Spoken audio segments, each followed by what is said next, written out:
All right, all right. Welcome to the next episode. I'm here, me and Misty. How's it going, Misty?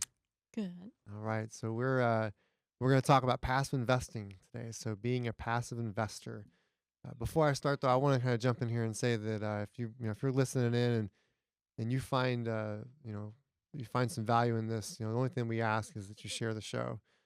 For us, we don't. That's our fee. That's the fee for the show. We don't advertise or have any of that going on. So to us, if you have a family member or a friend that you feel like can benefit from the topics and discussions that we have here, which I hope they do and they can, that you share that and just share the message. So we're here to help. But let's jump in, Misty. So passive investor, we are Misty and I are active investors.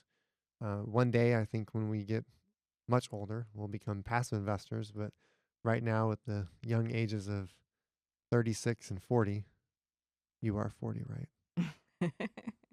That's right. That's right, ladies and Not for much gentlemen. longer. Misty's older than me. So, but at our young ages, it's 36 and 40 at the time of filming this or recording this, that we're very much more active than we are passive. I'd say we're right in the middle, but true definition, we're considered active investors. So, but I want to kind of describe that, what the difference is. A lot of people think, I was actually listening to something the other day that somebody had said. They were talking about passive income. I make passive income because they set up like a Amazon store or whatever, and it just kind of runs. But that's not true passive income, especially not in the eyes of the IRS. That's not passive income. If you set up a business an Amazon store that runs turnkey and drop ships, that's not actually it. Passive income is one of those where you are putting your money to work, right? You literally are putting your money to work. The active investor is that person is the one who's out there who's doing the deals. They're, dealing with all the tenants, the toilets, and the trash. That's exactly the way we look at it. So passive investor is no tenants, no toilets, and no trash, while the active investor, they are dealing with all sorts of tenants, all sorts of toilets, and all sorts of trash. And some of those people actually like to turn the wrenches. It really depends on the person. So I don't turn wrenches. Thank But God. did you say why not? I said, thank God. Oh, okay. Yeah. I was like, man, hold on, Misty, you're making me feel bad. No. Yeah, thank God, right? Why? What would happen? We'd probably have a lot more insurance claims. Before I jump further, that reminds me, mowing the lawn. So, I got, this is actually on the active and passive side. This kind of explains my mindset.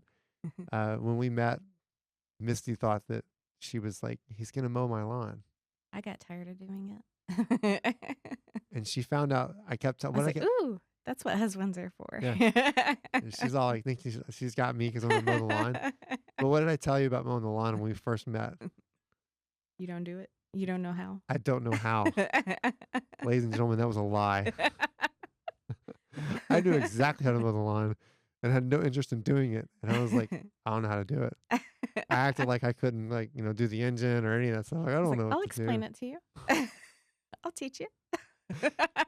So from very early on, before we ever invested in anything, I was already in the mindset of the active investor who wanted to hire out for people. Because when I was 16, I was told, I remember hearing Rich Dad Poor Dad talk about, if you invest, you hire people to do the job because they can do it better than you. So I was like, there's someone that can cut grass better than me for 20 bucks. So ladies and gentlemen, don't cut your own grass. It's not 20 bucks anymore. But yeah. So anyhow, but active and passive, I had to throw that out there. Yeah. And needless to say, Misty eventually came to the dark side. And now she's like, I will never cut the grass. Why would I ever do that? I've got things to do. Who's cutting the grass? Yeah, after experiencing it 9 months pregnant, I'm not doing that again. I remember looking out the window going, why are you doing that? You're extremely pregnant. And I had no interest to save you. I was like, and this is a small yard. We don't have a small yard anymore. This is a tiny yard. Like, comparatively, I'm like, okay, I could probably mow that lawn myself now, just being me. Like, that wouldn't be that bad. Uh-huh. But the one where we live now, I'd be like, oh, hell no. Yeah. So you finally, but now, like, you'll never, you Yes. understand the value of time and money, right? And that's what it is. So, and that kind of leads into that, because time and money is what it's about, right? Mhm. As an active investor, you want to maximize your time and your money. As a passive investor, you want to maximize your money and your time. And that's really what it comes down to, right? And so I was already doing that long before we met.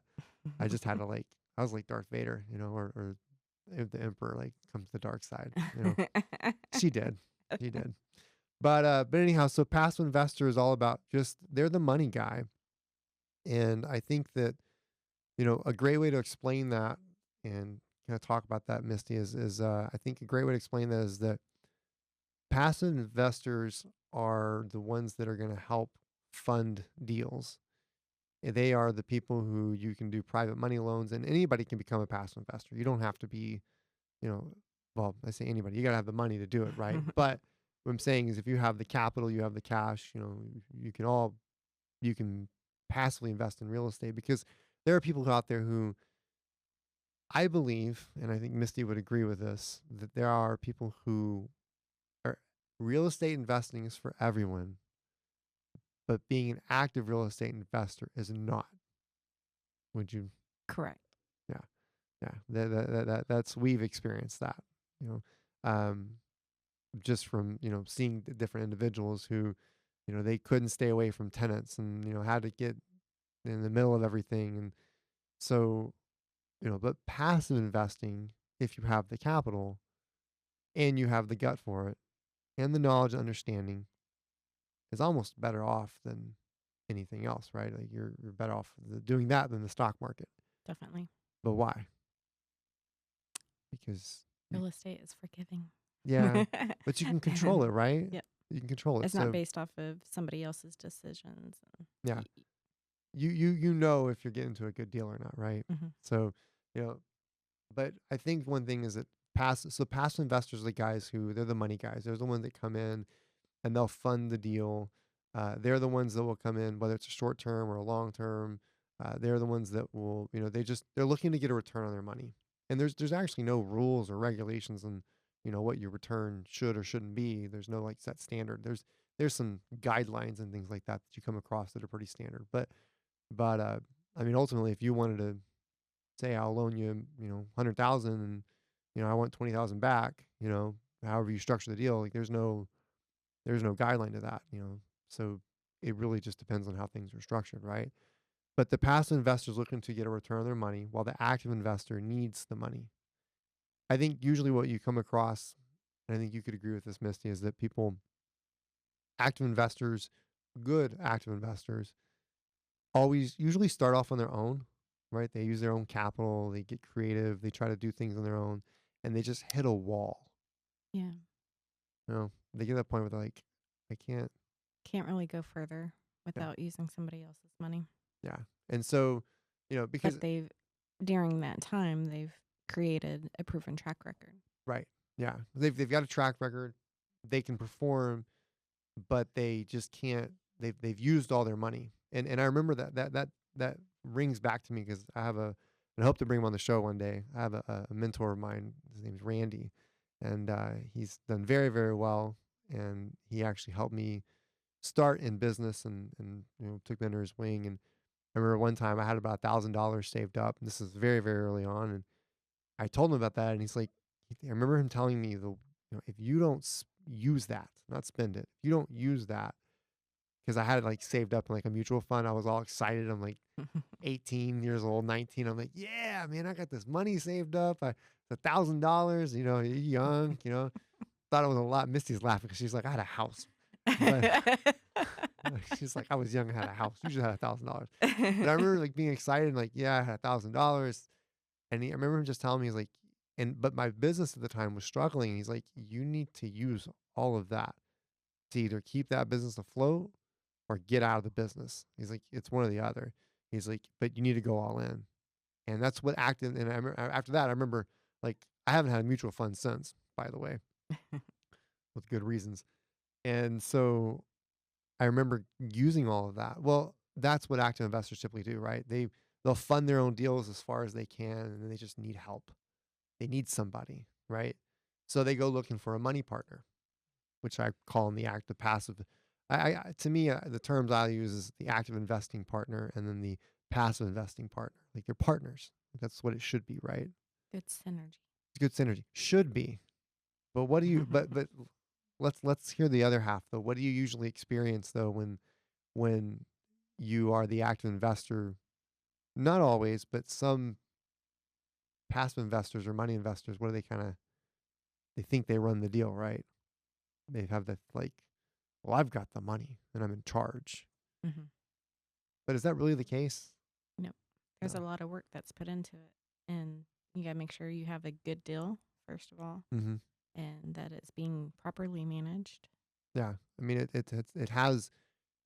There's so much more to it than that, hmm and I think that A where lot of day-to-day stuff that well, needs to be taken care of, yeah, day to day, I think and a lot of that's overlooked sometimes by the passive because they're not there, they're not in it, and they're just off doing their day job or whatever, and they don't see the day in and day out things that are required.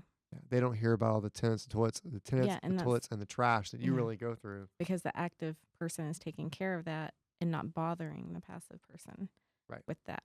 And that's just part of the trade off. But because they don't get that interruption, they don't know it exists. Yeah, they have no idea. Yeah, So, it's funny because the role that I'm in now with our just our business, I'm almost kind of the passive investor to a degree where I was like, hey Misty, what's going on? But I respect it because I do hear some of the calls. And I'm like, damn, Misty, like you deal with that, like yeah, don't open that you know, can of worms. yeah, don't. I'm gonna stay in my lane and just do what I do best. So, which I think everyone should. But yeah, they don't see it, and I think that what if if you are in a situation where you have some capital, you're looking to invest, then you need to go into it a mindset of you want to find the active partner and you want to be their partner, like you help them. You know Mhm. what I mean? One of our best partners we've ever had, we've got a couple. I almost don't even hear from one of them, like ever. Like he just, yeah, just buy it, Christopher. You're fine. And of course, our, we work well with my parents too. Is another partner that's another thing. Family partners. You got to be very particular with that. We've done well. My parents are easy to work with as well. Um, you know, great partners. Never had any issues with them. So, but I think that it's just the It mindset. doesn't work out for everybody. Doesn't work for everybody. Yeah, yeah, yeah. Don't just turn around and be like, hey, you want to, look at your cousin. You got some money. I got some time. Is that you got the money, honey? I got the time. Yeah, it doesn't work like that. The song is not going to work out for your investing situation. So, but yeah, just you have to be able to go in there and say, look, I have this X amount of cash. I want to put it to work. You need to get educated on how you can put it to work too. We'll talk about that in a second. But you need to look at your active investing partner as a partner and not as an adversary. And I think that happens sometimes because they think, well, I have the money, I'm in charge. But I mean, the truth is, if you don't have the active investing partner, guess what? They're going to go find someone else that will be a good passive partner because it does require you to be a good passive partner. Now, does that mean blindly throw your money? No, I would never suggest that. Don't just be like, I'm just here to cut a check. Now, if you have a good active partner and you guys have a relationship and you understand the deal, they show it to you and it makes sense, you're like, yeah, everything lines up good. Then you cut the check, you're fine. No worries, right? But if it's, your first time working with them, they're not an adversary. They're there to help you, right? Whatever deal you came up with, whatever situation you've come across to help grow that money, they should be able to do that if they set it up. So I think just making sure that you guys are partners and don't look at each other as adversaries. I think too many active investors get scared of passive partners and are like, they're passive, like they got the money, they're in charge. But I think the passive partner needs to express to them that, hey man, we're here to support you. There's nothing too you don't see. Like, hey, we're here to help you. Like, how can I help you? Because you need each other. Mhm. Because otherwise that passive partner has to do what? He's got to go out and find his own deals. He's got to go out and, Or put it in the stock market. Hope it's yeah, still there. right? Yeah, yeah. Which, by the way, on a side note, American Airlines, which I bought them when they tanked, is way less now. See, had I not taken the money out, that would have been way, way less. So But just on a quick note, I actually bought American Airlines when it was like 28 cents a share. Should have bought more. Oh, I know, dude. We would have been like, I'm out. I'd been like Dave Chappelle. I'm out, bitches. It's just completely gone. So, yeah, it'd be like Dave Chappelle. So, but yeah, Shoulda, woulda, coulda. I know, but it was like 28 cents a share, right? And then we ended up selling it when it went to $50 a share. And so it was like 79 bucks turned to $9,000, which was, I mean, fantastic. Percentage wise, astronomical. Mhm. But we took it out and we bought a property with it. And that was years ago. And had I, So it's still increasing. oh, it's still increasing. I almost bought a house for 79 bucks. Like, that's a whole other story. But the point is that, had we left it, right? If I was in that mindset, I'm just Yeah. trying to grow the capital, I left it. That You would have missed your $9,000. window. Oh, dude, I would have missed the window. I think today, let me look that up as we're talking right now. I've got to know that stock as we were talking right now is at $12.80. I sold it in the $50 range because I was like, I'm out. I'm out. I'm out. I'm out. Imagine that. You bought it for 28 cents a share. It skyrocketed up. The whole value was like 9,000, and then now it's 12. Now $9,000. That thing is, I mean, you're what, almost 10 times less. So I probably would have made $1,000, maybe, give or take. So compared to $79, it's still a plus, but compared you to would have lost 8,000. I would have lost 8,000. I didn't because I bought a house with it. But the point is that yes, your options are stock market as a passive investor. Your options are you got to go out and find your own deals. So you got to treat that active investor as a partner. And I'm sure that so as you hear this and you think about that and you're like, I got some money, but I don't got the time, then you need to be aware of that. So, but I think a lot of it too involves, investing goals, right? Kind of, investing goals. You've got to have you got to understand what you're trying to do. You know, Misty, I think you might agree with me on this, is that if you are young, you might use it to build more cash. If you're older, you might use it for more of a situation where you want some notes and you just want to be able to have some residual income. What would you Mailbox money. mailbox money, more retirement, right? Yeah. Probably own less unless you're going to pass it down, and but own less so that you don't have to deal with the tenants and toilets and trash, and actually enjoy your retirement and just get mailbox money. Which is what a lot of guys do. I mean, those investors sometimes will sell off their stuff and Yeah, a lot of times for some reason the younger generation doesn't seem interested in taking on your properties. Oh man, I don't know. Or you just have so many family members that it's hard to divvy up what you have. Yeah, my kids are taking on ours. I don't care what you say. Yeah, you have no choice. But yeah, so you're long term or short term, right? So, yeah. Another thing too is and I'm going to go over these with everybody too here that's listening. Is we'll talk about some strategies and stuff, but being knowledgeable. If you're getting into the game because you're like, okay, I don't want to go to the stock market because people get hosed, and I'm not. And don't get me wrong, there are tons of people that make tons of money in the stock market. No, I mean, there's nothing wrong with that. But passive money is taxed differently. Now, I'm not a tax advisor, so I'm not gonna get too deep into that. That's another subject for another day. But it's taxed differently, and so it's one of those situations where you need to be knowledgeable, because if you are trying to find an alternative to stocks, to mutual funds, to, I mean, hell, your 401k, that the company set up for you, you're trying to find some alternative to do, or IRA, what are you doing with your money, and just not your typical things, then you need to get knowledgeable on it, right? That's really what it comes down to. So, the more knowledge you have, the better decisions you can make, the more creative you can get in that situation. And so a lot of it is things like you have to understand how to value properties, right? So like single family homes, they're valued how? They're valued off of a comparison, right? So the homes are sold, what's been sold around it, right? Uh, Properties like multifamily, things like that, it's based on an income approach. right? It's based on the net operating income and some other factors and stuff. So you got to do your homework and learn about that, because otherwise you could get hosed, trying to find an alternative, essentially, right? So you need to make sure that you're doing your due diligence, you're understanding, you're reading, you're learning, because passive income, it's it's not sexy, right? Would you say that? Yeah. It's like the least sexy of it all, you know? The sexy is the guys with Lamborghinis and they got the big checks and they're like, we burned this property and we flipped it and we made this much money. And they're sitting in a Lamborghini and like, that's the sexy stuff, right? That's the stuff you're like, yeah.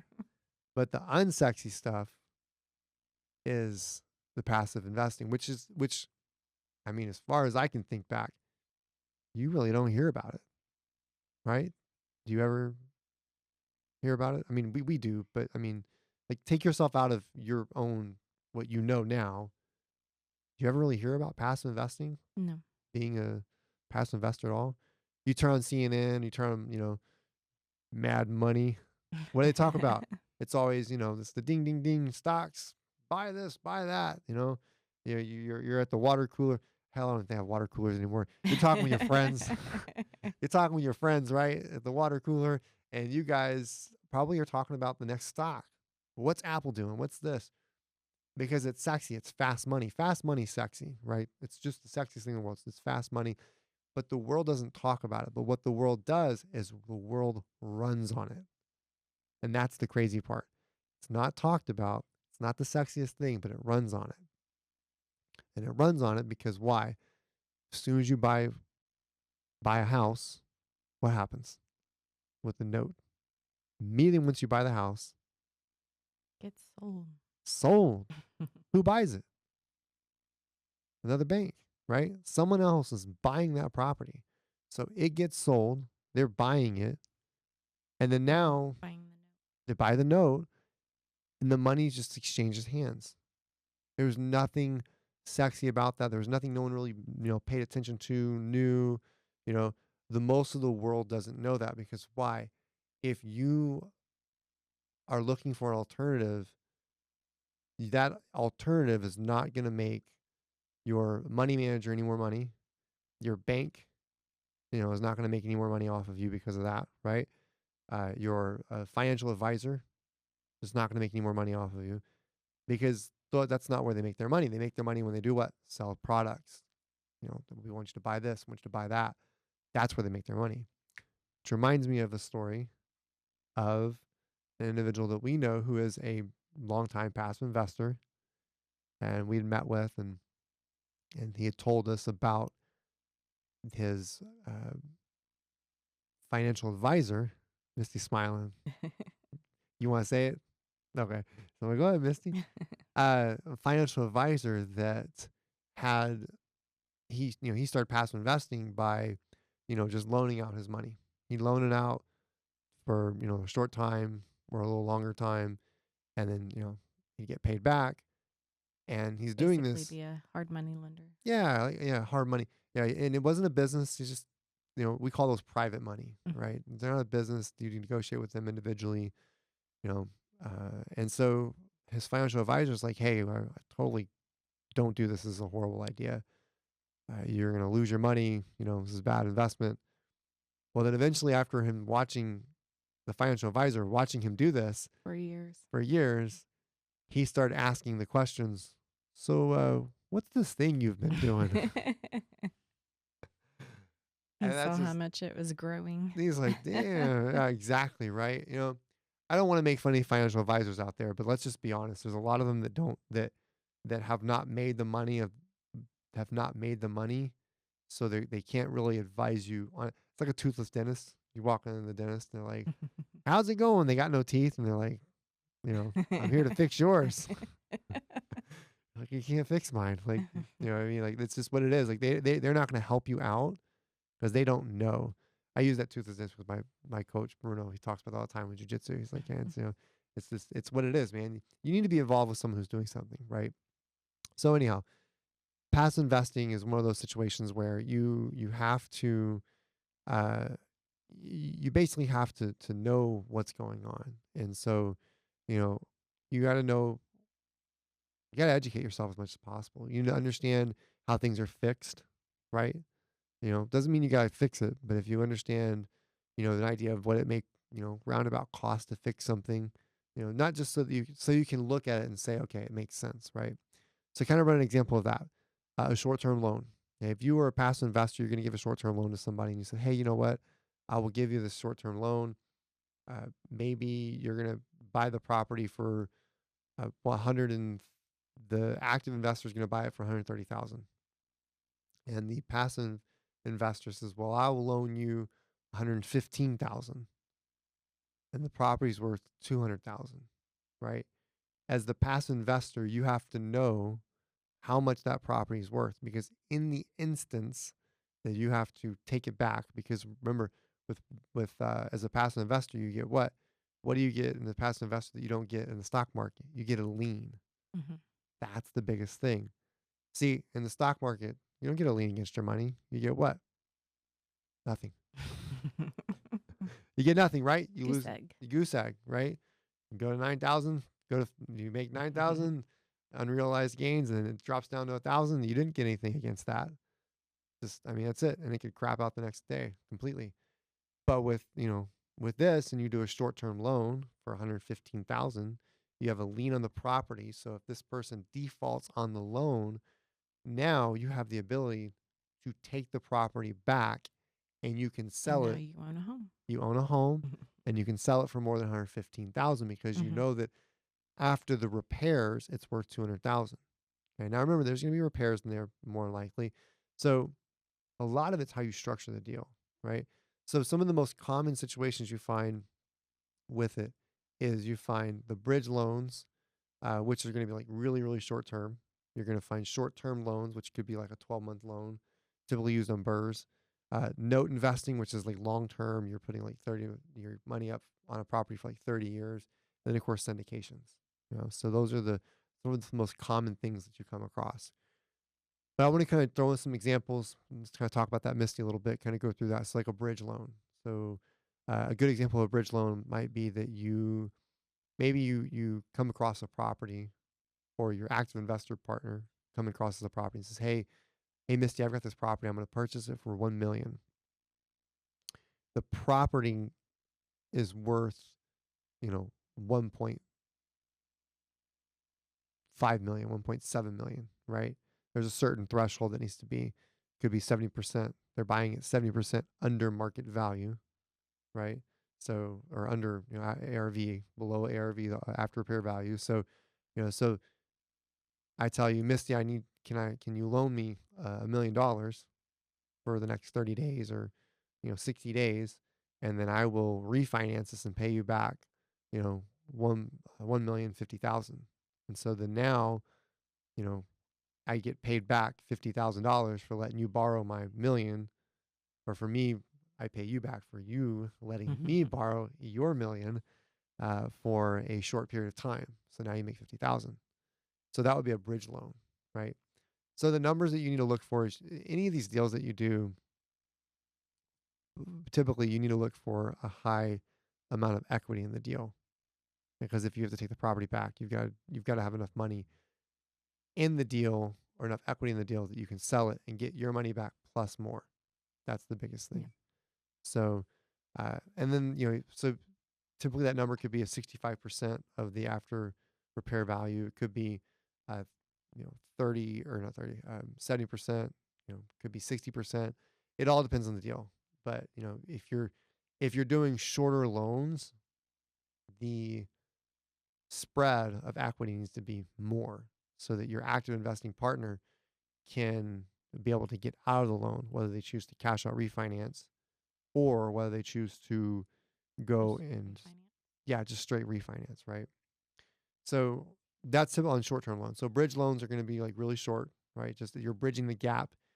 It's and the reason why some people do that because it's easier to purchase something with cash, right? If I borrow Misty's million, than it is, you know, Yeah, sellers are going to accept a cash offer usually over a finance offer. It's right? quicker close. It's quicker close, and then it's easier to refinance. Mhm. right? They don't want all your children. They just want a couple of children. Like, we don't need them all. We'll just take those two. Yeah. We're going through that right now. And man, whew, they want everything, even on the refinance. So yeah, so it's easier, right? It's much Mhm. easier that way. Short-term loans, you know, don't think of yourself as like you have to be a And hard money lender. also on that refinance, it gave them time to say if there was some vacancy or something and they had to repair things, it gives them time to actually repair it and get a tenant in there, and so it looks better to a bank. Right.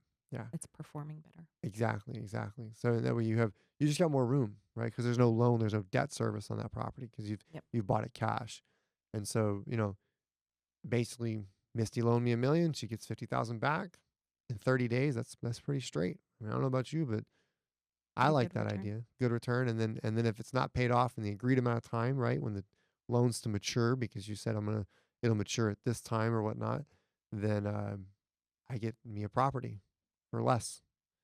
Short-term loans kind of the same thing. Most people are scared. They think hard money lender.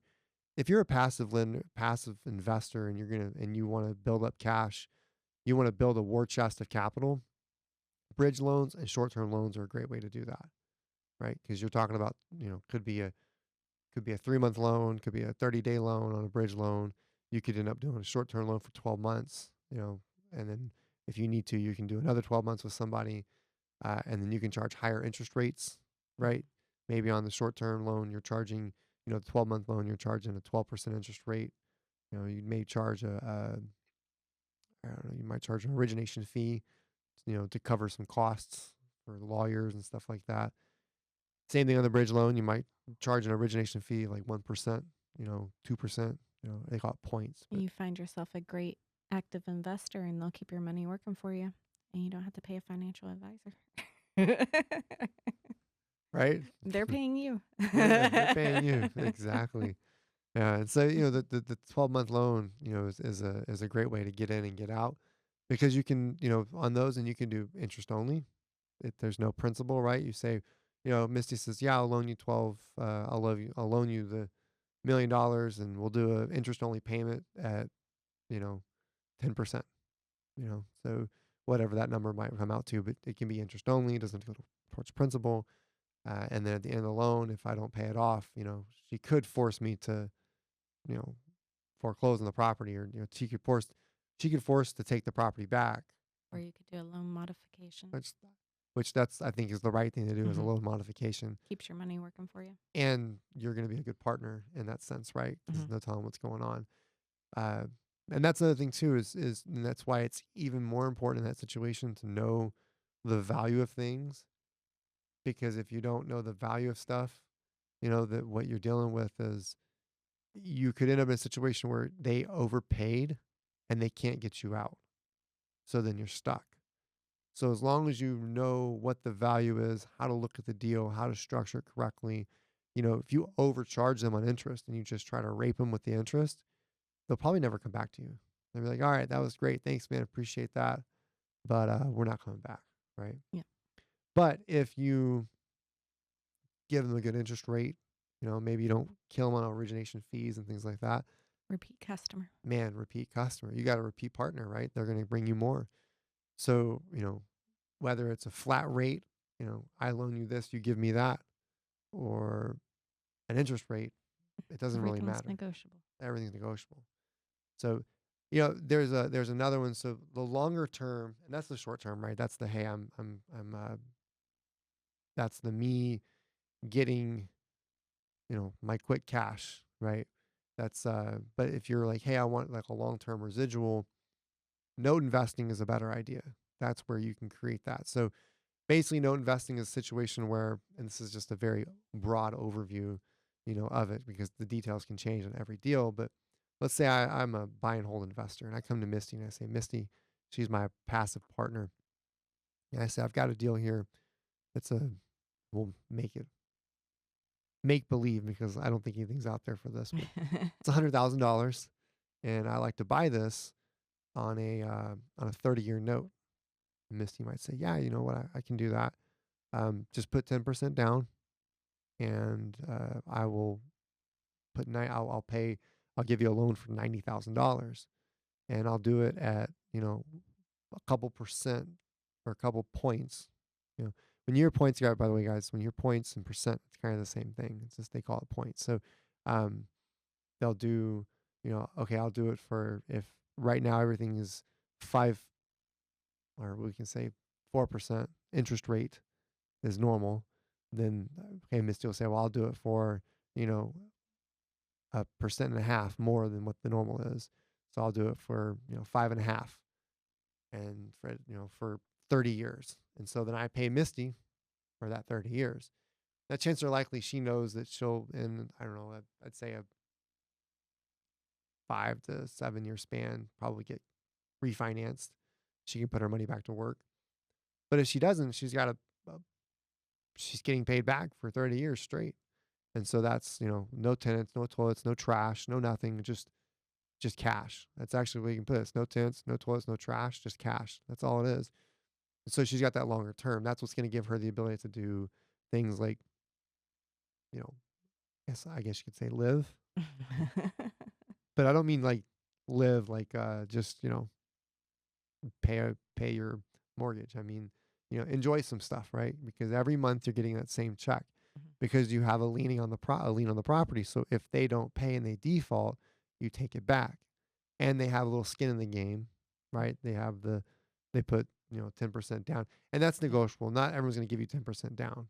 But, you know, if it's a skinnier deal, you might ask them to put 20% down or 15. Typically someone that's coming to a passive investor wants to put a little less down, you know, than someone if they're going to the bank. They're coming to you because they know that the bank they're going to get hosed left and right. So they're hoping they can help you and you can help them. So you've got to adjust those and look and say, well, do I actually just do I want to, take this on and charge really high fees, or do I want to charge something reasonable? I'm not going to make them put this huge down payment down, or am I not? You can be that back end of a seller finance. So, that's that long term, right? So if you're short term, you're building your cash, it's going to be those, you're like a little quick hard money lender, per se. And then the note investing is going to be your long term. So you can build that war chest up. And that you can build that war chest of cash with short term loans to help you go fund some long term loans as well. I think if you mix them together and you work with your active partner to mix them together, that's going to be the best situation. So, anything you want to put on that, Misty? As an active investor, I definitely love those seller finance offers. Yeah. Well, that's what you are, right? Yep. I mean, essentially you're seller finance, but you're not a individual seller financing. You're a passive investor doing it for that reason. Some people actually buy houses just to be the passive investor. Hmm. They buy it just so they can turn around and sell it, seller finance. So Yep. that's very typical in the Hispanic community.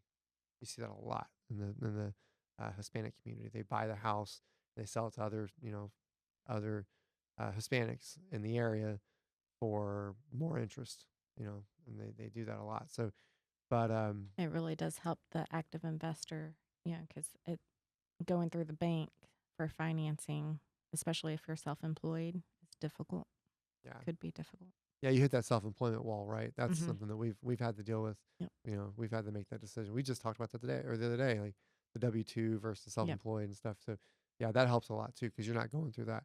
And then, by the way, too, as a passive investor, you can ask people, or you could ask them for their credit score. You could ask them to show some Yep. income. You can go through all those You things can too. ask for whatever you want to Yeah, qualify them. yeah, you can qualify them however you want. You could, ask them to take you to lunch. I'll do that. But yeah, your stipulations are negotiable. So, and then of course the other one, to me, so this is the way I kind of categorize these things. Short term is a little more risky, right? A little more risky. It's quicker cash, and so when you're younger, you may have a little more time on that. The note investing is a little more long term. If you're a little older and you want more retirement, it's less risk, Less work less work, even less you have to think about, right? So sleep at night even better. And then of course there's and good for syndications. taxes. Good for taxes. Yeah. That's another because you're not well, if you own the home and you're selling it. Hmm. But if you are the and that's another thing too to think about too, guys, as you hear this. you're not necessarily as the passive investor owning the home. You're actually stepping up to the plate and buying it with them. You're the bank that's putting a loan on it for them to purchase and they're paying you back. That's the thing. So don't think you have to buy the house and then turn around and sell it to them. No, you're the money man who's putting First you lien. you're the first lien, you're the bank, and you're going to the closing table together, right? So you both, you have a lawyer that, fills all your loan documents, you know, make sure you close a title company, any of the stuff that you're doing with, these short terms or long term loans, make sure all those things are in place. Because if they're not, you can mess around and get hosed on accident because you just didn't do the right things. Um, and then of course, syndications. So that's pretty much the last one. Syndication is a little bit different. Those are the ones where you're pulling your money together. Everyone's doing something. You're not nearly as involved. You may or may not know the operator. They call an operator the person who's running the syndication. That individual may be someone may be someone that you don't know. Typically, you're pulling it together with other investors to buy something much bigger. Whereas, like if you're note investing or you're short term, bridge loaning, it's more like a one-on-one personal basis situation. Versus syndications, it might be an operator who has other people involved in the deal.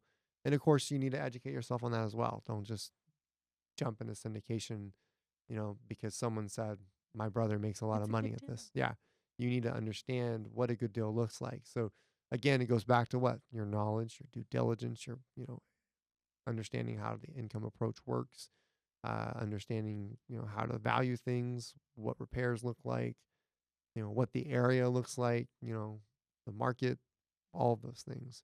So syndication is another one that you can. Some are advertised and some are not. Some will advertise the syndication. There's rules to it. You have to, in order to be in some syndications, you have to be an accredited investor. Other ones you don't have to be. So an accredited investor, there's certain thresholds and limits that you have to meet as far as your income and your uh, your net worth. And if you don't meet those, you're not an accredited investor. So you're out of certain deals. So again, I think that it comes down to what your plan is. My personal opinion is that if you're just more one offs, you just want to kind of turn a little bit of cash. There's nothing wrong with having a friend that is your active investor. But if you want some long term money, um, so your fix and flippers are good for your short term loans, and they're good for your bridge loans. But your buy and hold investors are fantastic for like a note investing. If you want to note invest, find you a buy and hold buddy, and you guys can buy and hold things together, and they can just be the money, or you can just be the money, and then they can just take care of everything. Just be the bank. That's right. You got the money, honey. I got the time. That's it. And then, so that, it comes down to that. And then, of course, syndications, if you're wanting to, see some really good returns, but you really don't want, you know, to me, the syndication is maybe you're like, hey, you know what? I want some really good returns, and you want to go into a different asset class, and you want to pool together, and that's where you start jumping into syndications. I don't think either of them are incorrect. Just what are your investing goals, right? And then that last question is, where do I find someone who's active? If you've never been a passive investor, but you've thought about it, you want an alternative, you're looking for something different. I think the best place to start, I don't know if you'd agree with me, Misty, is just go to real estate clubs. Yep. You know, um, I have this imagination of someone walking in and being like, "Hey, my name's Christopher. I'm just looking to passively invest. I've got some money." Dude, you would be the like Elvis just walked in the room, right? Yep. Yeah, Elvis Lots walked of in. sharks swimming Dude, around. they be swimming around. You're like, you gotta get your buoy. You know what I mean? Like, because they know they're like, oh snap, like this guy he came in. But once you partner with active investors, you've got to make sure that you perform too. So Mhm. if you don't perform and fund the deal that you said you'd fund, that said you fund, but I mean that you were going to fund, that you've agreed to fund, and everything's checks out. They're going to bring you more deals, Yep. right? They're going to feed you as much as they possibly can. So, going to real estate clubs is a great way to learn. or not learn to meet other investors that are active, because a lot of times the real estate groups are very packed with active investors, and Mm, there's not as many there's a couple passive ones, and man, it's just like it's just low hanging fruit for them, yeah. you know. So I think it's a great way to start. And then that can be anything from there's syndication groups, there's long term note investing groups, there's groups that they're of all walks, they're all there. You just kind of have to play with that, but you need to spend time building relationships, shaking hands. This is not something you're going to put on Facebook and be like, "Hey guys, I got a boatload of money. Who wants to spend it for me?" Um, you'll be decently Disappointed. disappointed. I was going to say surprised, but I was like, no, it'll be disappointed. So yeah, so definitely that's how you find the active investors. It's just going to be that way. It's going to be shaking hands, getting to know them, build relationships, treat them well. They'll Yeah, treat you well, and you'll just have a good symbiotic relationship that yeah. you Build that relationship. keep making more money together. So, anyhow, guys, anything you want to add to that for us, Misty? Mm, Well, thank you guys for tuning in. I hope that gives you kind of a good, just kind of opens up your brain a little bit to think an alternative form of investing. You don't have to have toilets, tents, or trash, but just kind of a little broad overview to make you think a little bit. Maybe go do a little research, and give you a chance to open your mind, Craig. That's my Friday fans out there. Give you a chance to open your mind a little bit and do something different than just what the stock market or what the TV tells you, because this is what this active and passive investor, the active and passive investor relationship rules the world. It rules the world in real estate development. It rules the world. It is all around you. Right now, if you're in the car driving, you are probably driving next to buildings that there is a passive investor involved in and an active investor involved in, and they're both working together. And you're not just driving by one building like that, it's numerous, like all the way down the road, because it has to happen. Some people are they want to grow the money without the headache, and others are willing to do the headache to grow the money for them and their partner. So I hope that gives you guys a great overview. And remember, if you guys learned a little something, got some value, share the show, and we'll catch you guys next time.